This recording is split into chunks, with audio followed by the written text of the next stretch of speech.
Assalamualaikum warahmatullahi wabarakatuh.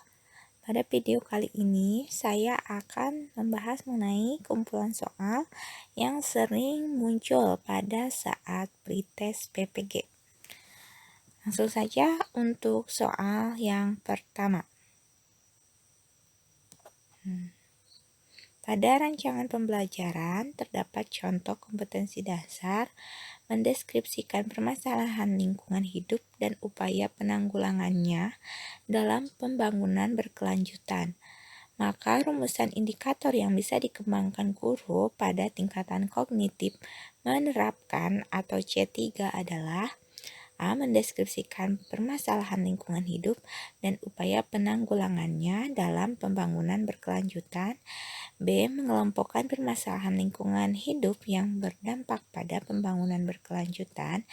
C. Menyajikan bukti-bukti permasalahan lingkungan hidup dan upaya penanggulangannya dalam pembangunan berkelanjutan.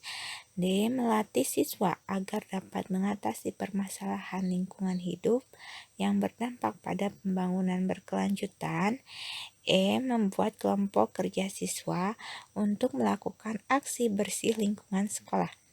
Nah, di sini yang perlu kita garis bawahi itu tingkatan kognitif menerapkan atau C3 ya.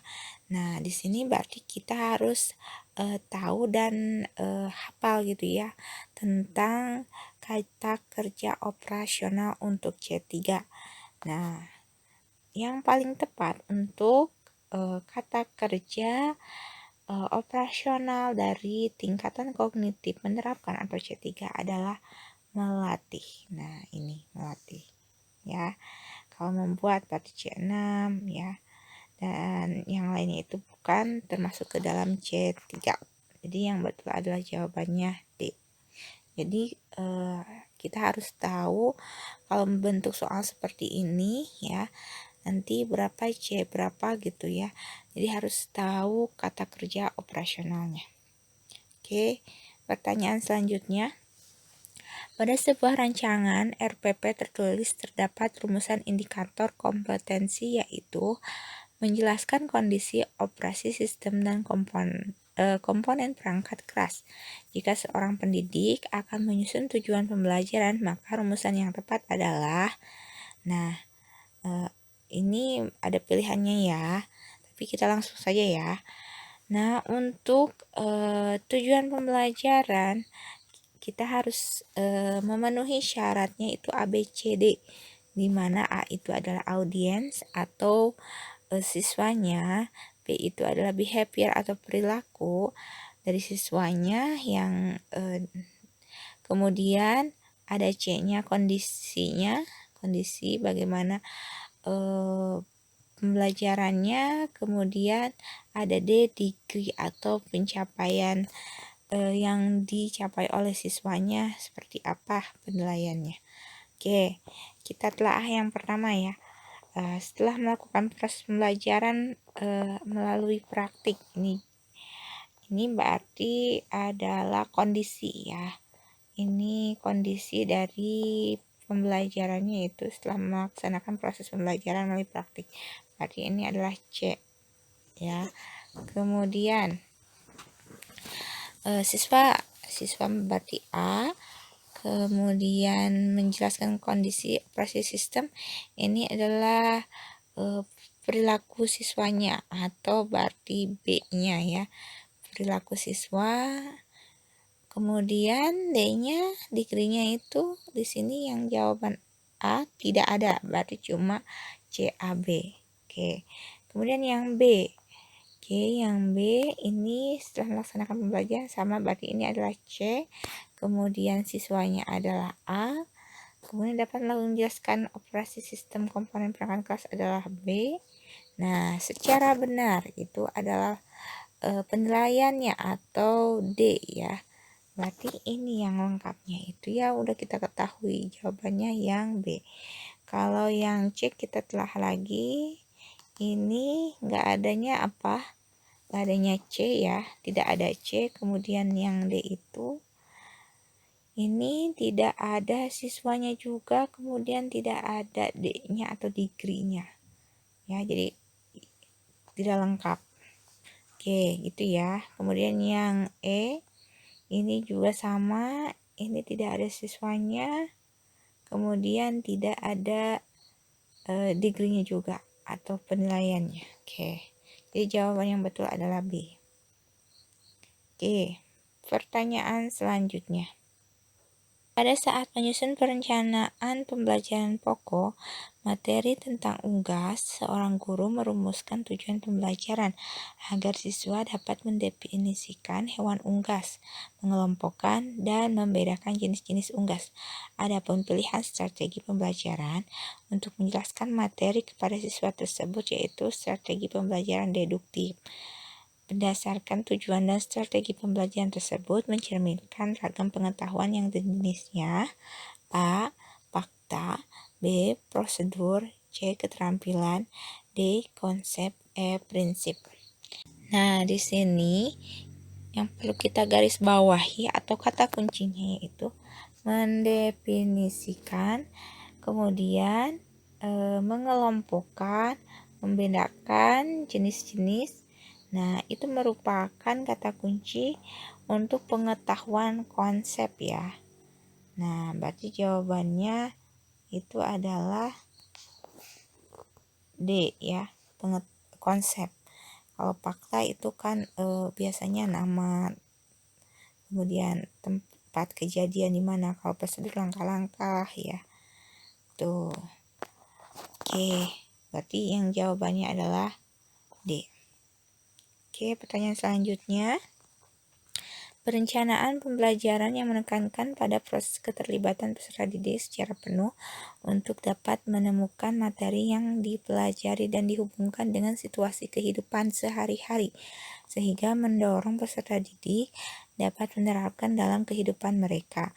Pilihan strategi pembelajaran yang tepat yaitu A. Kooperatif, B. Inquiry, C. Problem solving, D. Discovery, E. Kontekstual.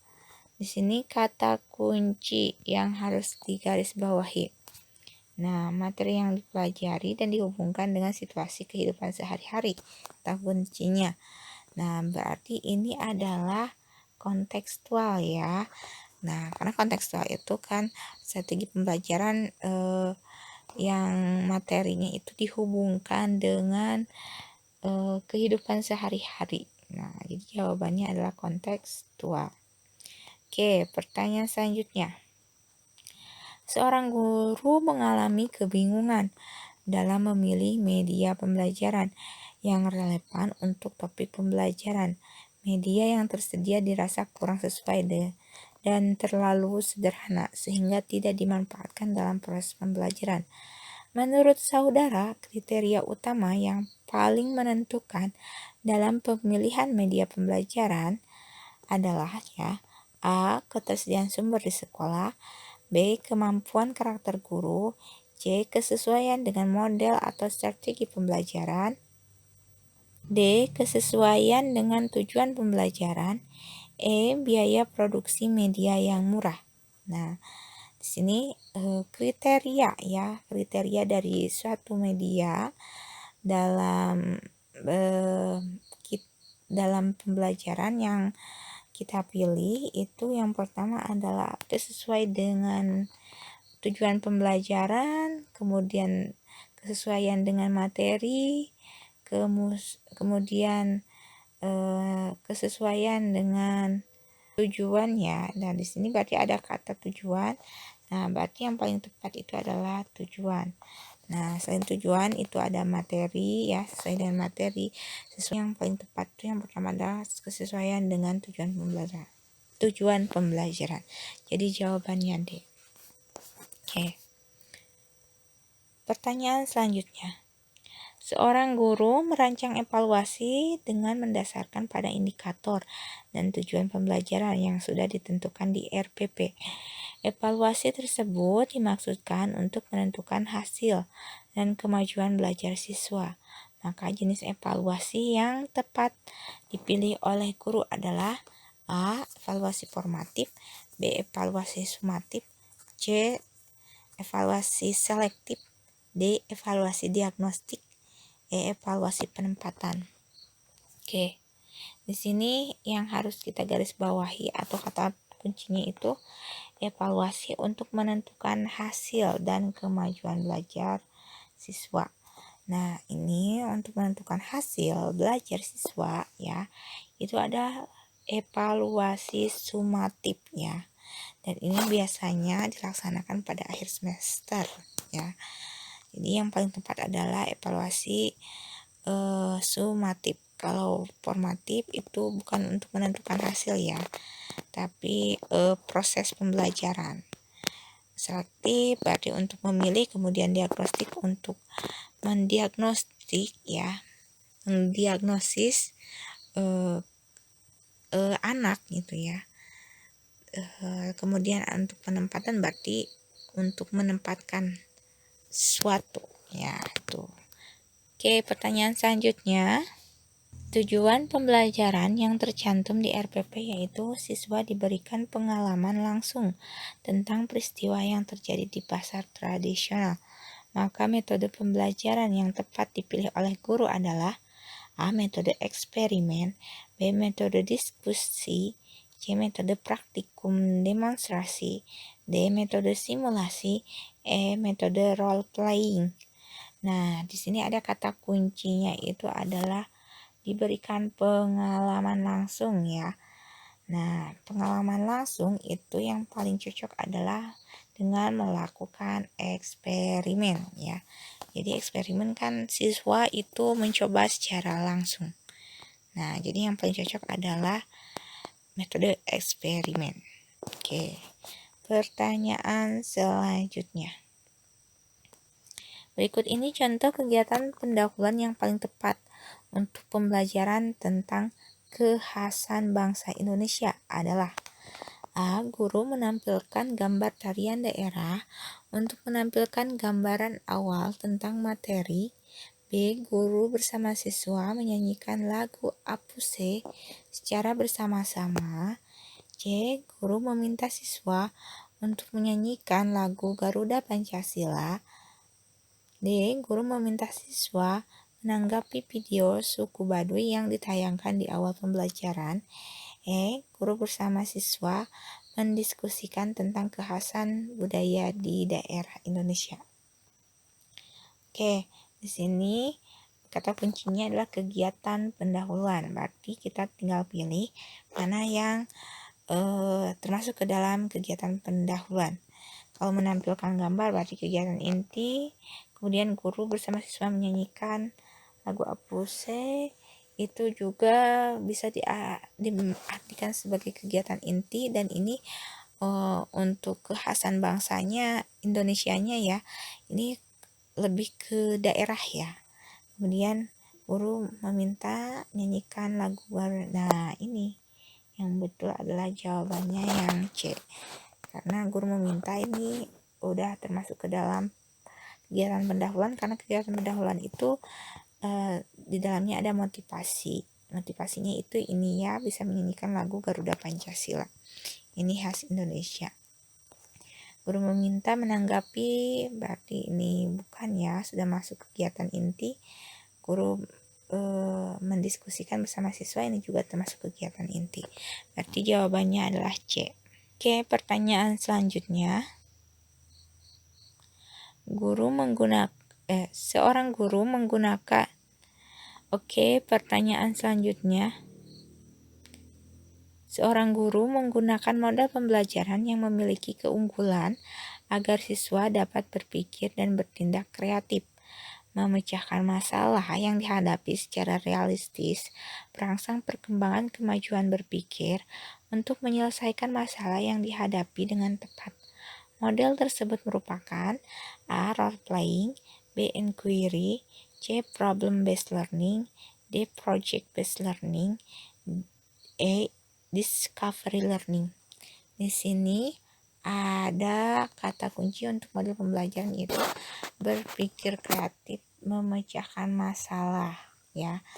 Nah, ini untuk memecahkan masalah, jadi secara otomatis kita tahu bahwa problem based learning, ya itu adalah model yang digunakan untuk merangsang siswa untuk berpikir kreatif dan memecahkan masalah. Nah, bedanya apa sama project ya? Kalau problem itu cuma memberikan solusi saja ya. Nah, kalau project based learning itu udah sampai membuat proyeknya ya.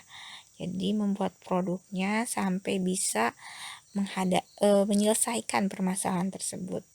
Jadi solusinya berupa project ya. Kalau ini mas cuma solusinya hanya berupa saran-saran.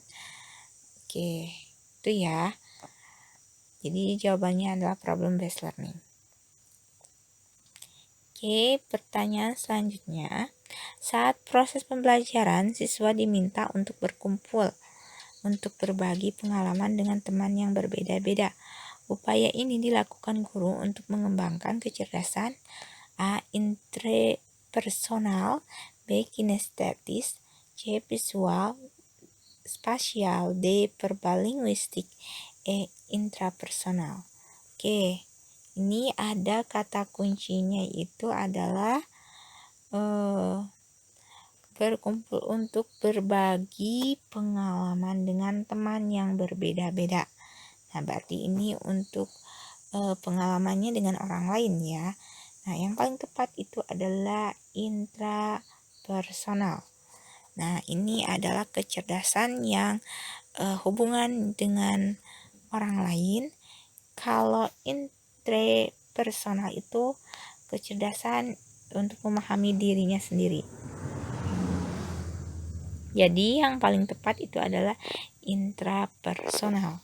Ya, sekali lagi kalau kebalikannya sama interpersonal itu adalah untuk memahami diri sendiri. Misalnya untuk emosi ya, tentang percaya diri. Nah, itu adalah kecerdasan untuk memahami diri sendiri. Oke, kalau kinestetik berarti gerak, visual untuk penglihatan, dan verbal itu adalah berbicara. Berarti yang paling tepat adalah intrapersonal. Jawabannya E. Nah, mungkin untuk pembahasan soal yang sering muncul pada saat pretest PPG pada video kali ini dicukupkan sekian. Mudah-mudahan nanti ada yang muncul tipe soalnya seperti ini ya. Nah, untuk saran dan komentar silahkan ditulis di kolom komentar. Dan jangan lupa untuk terus mendukung channel ini agar terus berkembang dengan cara subscribe, komen, dan share video ini. Terima kasih sudah menyaksikan video kali ini. Sampai jumpa di video selanjutnya. Assalamualaikum warahmatullahi wabarakatuh.